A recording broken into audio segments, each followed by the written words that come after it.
kulanti wacan daawadayaal qodobada wararka warbaahinta xulka wararkeedin heesa waxa uu dooran faahfaahin dheeraad ah oo laga helayo weerar qasaare dhaliyay oo ka dhacay magaalada Kismaayo oo mas'uuliyiintiisa ay sheegatay al-shabaab xildhibaano laga soo badbaadiyay qarax ka dhacay magaalada Kismaayo ee gobolka Jubbada Hoose ra'iisul wasaare Kheyre oo dib ugu laabtay magaalada Dhuusamareeb ee gobolka Galgaduud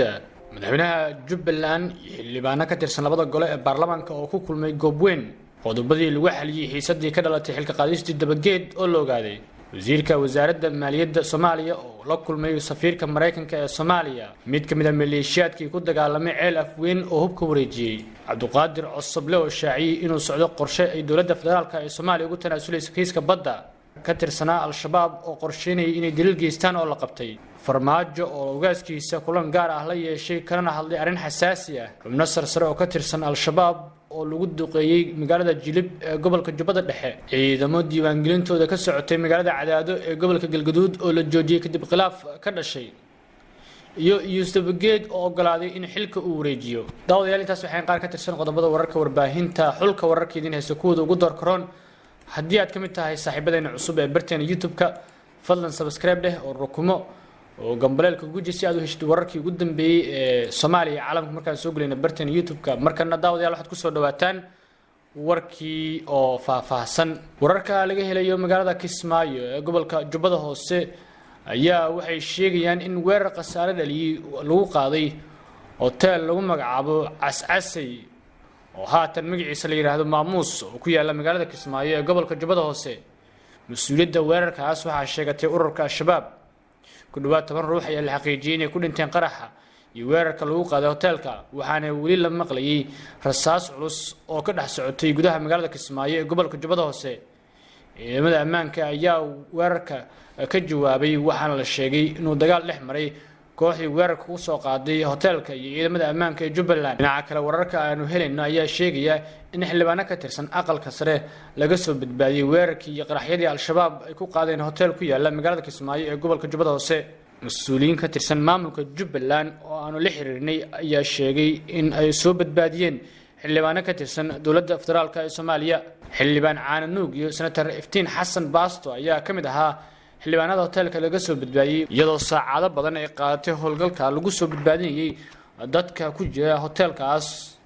wasiir ka tirsan Jubbaland ayaa kamid ahaa sidoo kale dadka ciidanka hay'adda nabad sugidda ee Jubbaland ay soo badbaadiyeen wararku waxay sidoo kale sheegayaan hotelka weerarka lagu qaaday ay deganayeen dad shacab ah iyo mas'uuliyiin ka tirsan dowladda Soomaaliya iyo maamulka Jubbaland waxaana la sheegay inuu ahaa meel mashquul badan oo bulsho badan ay ku kulanto weerarka ka hor qarax ayaa lagu weeraray hotelka kadibna koox hubeysan ayaa gudaha u galay hotelka wararka qaar waxay sheegayeen in goobta ay ku sugnaayeen xildhibaano ka tirsan dowladda Soomaaliya iyo kuwa maamulka Jubbaland ciidanka nabad sugidda ayaa la sheegay in goobta gaareen isla markaana ay bilaabeen howlgal ay ku baacsanayaan kooxdii weerarka soo qaaday dadka la xaqiijiyay in ay geeriyoodeen waxaa kamid ahaa gabar lagu magacaabo Hodan Naaleeye oo kamid ahayd saxafiyiinta ka howlgala Soomaaliya iyo saygeeda oo isagana la sheegay inuu geeriyooday iyo shakhsiyaad kale oo ku sugnaa hotelkaas oo kamid ahaa sida la sheegay saxafiyiin uu kamid yahay saxafi lagu magacaabo Gacmo Dheere dad kale oo shacab ah iyo mas'uuliyiin kale aan wali la xaqiijin ayaa la sheegay inay kamid ahaayeen dadkii waxyeelada ay ka soo gaartay weerarkaas ay al-shabaab sheegatay mas'uuliyadeeda dhinaca kalena wararkan uu ka helayno degmada Jilib ee gobolka Jubbada Dhexe ayaa sheegaya in duqeyn lala beegsaday goob ay ku sugnaayeen ururka al-shabaab waxaana la duqeeyay 4 goobood oo ay al-shabaab ku sugnaayeen goobaha la duqeeyay waxaa kamid ah xarunta degmada saldhigga xarun qaraxyada lagu diyaariyo iyo xarun kale oo la sheegay inay ku sugnaayeen dagaalyahano la sheegay in loo diyaarinayay inay weeraraan fariisimaha ciidamada Jubbaland iyo kuwa amisom ay ku leeyihiin deegaanka Baarsanguuni ee gobolka Jubbada Hoose ku dhawaad 20 dagaalyahan ayaa ku dhintay duqeynta lala bartilmaameedsaday xarunta degmada sida warbaahinta ila lagu kalsoon yahay oo xaqiijiyeen xubnaha la dilay ayaa waxaa la sheegay inuu ku jiray sargaalkii maamulayay saldhigga degmada Jilib oo magaciisa lagu soo gaabiyay Xasan Dheere iyo ku-xigeenkiisa oo magaciisa lagu sheegay Macalin Cali sidoo kale dadka ku dhintay duqeynta ayaa waxaa kamid ah dad u xirnaa al-shabaab kuwaas oo tiradooda lagu sheegay ilaa 5 ruux dhinaca kale waxaa jira qasaare xooggan oo ka dhashay weerarada kale balse aan la cadeyn karin inta uu leeyahay lama oga heebta diyaaradaha dagaal ee fuliyay duqeyntaas hase ahaatee inta badan diyaaradaha Mareykanka ayaa duqeyn ka fuliyay koonfurta Soomaaliya weli ma jiro war rasmi ah oo ka soo baxay dhinaca dhaqdhaqaaqa al-shabaab oo ku aadan duqeyntaas la sheegay inay ka dhacday degmada Jilib ee gobolka Jubbada Dhexe. Ra'iisul Wasaaraha Soomaaliya Xasan Cali Kheyre ayaa dib ugu laabtay magaalada Dhuusamareeb ee gobolka Galgaduud. Ra'iisul Wasaaraha Soomaaliya Xasan Cali Kheyre iyo wafdi uu hogaaminayo ayaa dib ugu laabtay magaalada Dhuusamareeb ee gobolka Galgaduud. Wafdiga oo maalmahan ku sugnaa magaalada Gaalkacyo oo marka hore safar dhulka ah ku tagay ayaa diyaarad ka soo raacay Gaalkacyo iyaga oo ku tagay magaalada Dhuusamareeb ee gobolka Galgaduud. Garoonka diyaaradaha magaalada Dhuusamareeb ayaa waxa ku soo dhaweeyay madaxa xukuumadda maamulka Galmudug Maxamed Shaakir Cali Xasan, wasiir dowlaha arrimaha gudaha dowladda federaalka ah, wasiiro iyo xildhibaano ka tirsan Galmudug, qaybaha kala duwan ee bulshada ku dhaqan magaalada Dhuusamareeb ee gobolka Galgaduud. Ra'iisul Wasaaraha ayaa intii uu ku sugan yahay magaalada Dhuusamareeb waxa uu kulamo la qaadan doonaa madaxda Galmudug ee ku sugan halkaas isaga oo kala hadli doona xaaladda Galmudug iyo sida ay ku dhici lahayd doorasho loo dhan yahay. Madaxweynaha Jubbaland ayaa kulan la qaatay xildhibaano iyo mas'uuliyiin waxaana uu kula kulmay magaalada Goobweyn. Madaxweynaha dowlad goboleedka Jubbaland Axmed Maxamed Islaam Madoobe ayaa mas'uuliyiin iyo dadweyne kala duwan waqti kula qaatay deegaanka dalxiiska ee Goobweyn ee dowladka magaalada Kismaayo ee gobolka Jubbada Hoose. Mas'uuliyiin ka tirsan labada gole ee dowladda Jubbaland, xildhibaano federaal ah, odayaal dhaqan iyo dadweyne kale ayuu madaxweynuhu halkaas kula qadeeyay. Madaxweynaha ayaa dadka uu halkaas kula kulmay ka dhageystay aragtiyadooda iyo afkaaraha ay ku biirinayaan geedi socodka Jubbaland xilli ay soo dhowdahay doorashada maamulkaas. Waxaa la shaaciyay qodobadii lagu xaliyay xiisadii ka dhalatay xilka qaadista Yuusuf Dabageed, gudoomiyihii hore ee gobolka Hiiraan ee maamulka Hirshabelle. Xildhibaano ka tirsan golaha shacabka Soomaaliya ayaa maalmahan ku sugnaa magaalada Beledweyne ayaa ugu dambeyntii soo afjaray xiisadda ka dhalatay xilka qaadistii gudoomiyihii maamulka gobolka Hiiraan Yuusuf Axmed Hagar Dabageed. Xildhibaan Nuur Iidow Bayle iyo xildhibaan Maxamed Xasan Ibraahim Qoone oo Beledweyne saxaafadda kula hadlay ayaa waxa ay sheegeen inay ku guuleysteen soo afjaridda xiisaddaas isla markaana maanta oo Sabti ah uu xilka la wareegi doono gudoomiyaha cusub ee gobolka Hiiraan. muddo bil ku dhow waxaa noo suuro gashay in ay xalay khilaafkaas u dhammaado laguna gabagabeeyo si nabadgelyo ah. insha allahu tacaala waxaan filaynaa in berri ay xil wareejin ka dhacdo maamulka gobolka laguna wareejiyo gudoomiye cusub. arrintaas waxaa ka shaqeeyay waxgaradka gobolka Hiiraan hadday yihiin siyaasiyiinta, waxgaradka, haweenka, ururada bulshada looma kala harin. waxaa kaloo ayadan suuro geliyay in arrintaas u dhammaato xildhibaano ka tirsan gobolka Hiiraan oo laga doorto meeshaan mathalan baarlamaanka federaalka ah oo muddo bil ah joogay arrintaas iskuna xil saaray iskoodna u yimid muddadaas bishaan ku dadaalay inay qanciyaan nimanka walaalahooda ah. waxaan leenahay guul iyo barwaaqo iyo bashbash iyo caafimaad ku dhamaatay rajeed ay ku dhamaatay hawshaas sidii la rabay ku dhamaatay walaalnimo ku dhamaatay isafgarad ay ku dhamaatay raggaas way isu yimaadeen wixii ka dhaxeeyay way iska cafiyeen.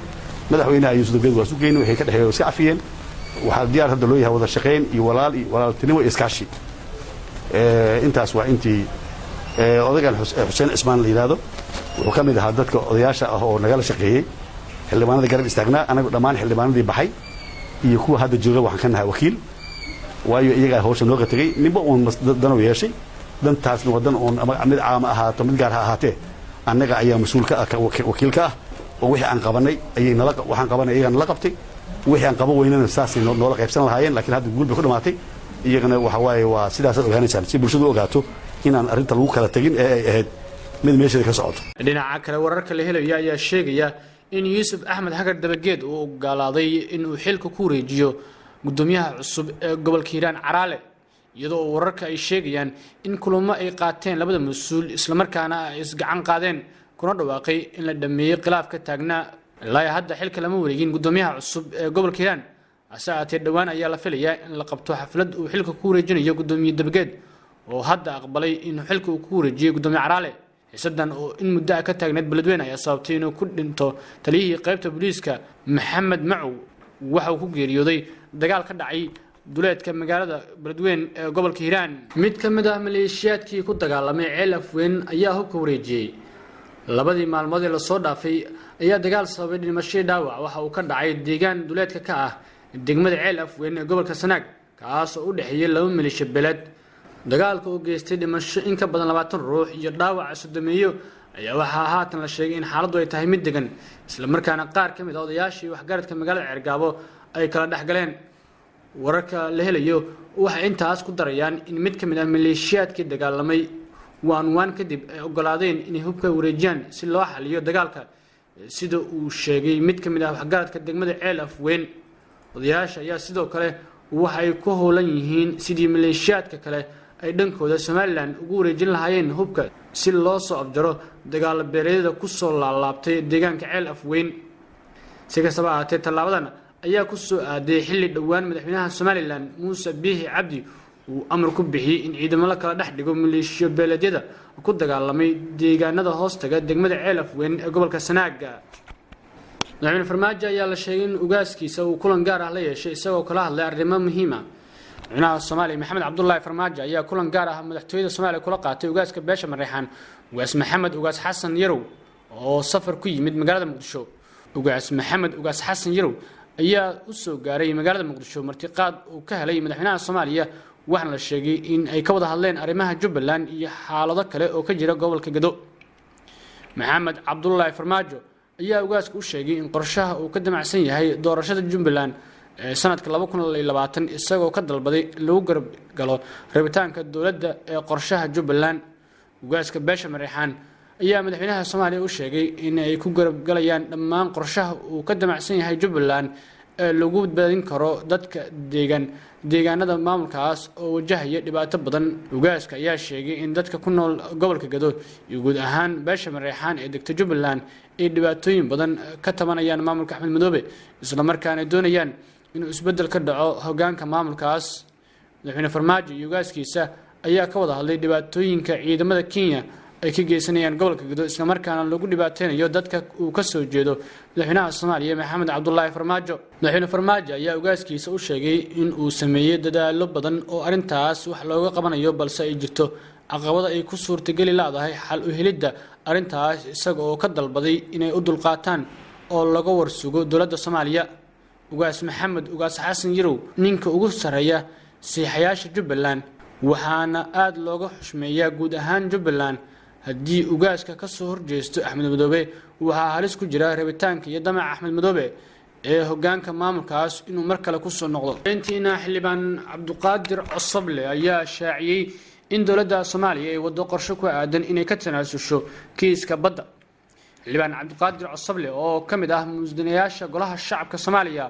ayaa shaaca ka qaaday xog la xiriirta muranka badda ee Soomaaliya iyo Kenya. Cabdiqaadir Cosoble ayaa sheegay inay maqlayaan warbixino ku aadan in madaxda dawladda federaalka ee Soomaaliya ay doonayaan inay ka laabtaan dacwadda haatan hortaala maxkamadda cadaaladda adduunka ICJ. xildhibaanka ayaa sheegay in dawlado iyo safaarado ku yaala Muqdisho ay cadaadis ku saarayaan dawladdu inay ka tanaasusho kiiskaas isla markaana lagu dhameeyo meel banaanka ka ah maxkamadda cadaaladda adduunka ICJ sidoo hadalku u dhigay. wuxuu intaas raaciyay in arrintan laga gol leeyahay in lagu burburiyo maamul goboleedyada dalka taas oo uu ka digay. hadalkan ayaa ku soo aadaya xilli dhowaan dawladda Soomaaliya ay beenisay in wax gorgortan ah ay ka geli doonto arrinta badda. war ka soo baxay wasaaradda arrimaha dibadda ee Soomaaliya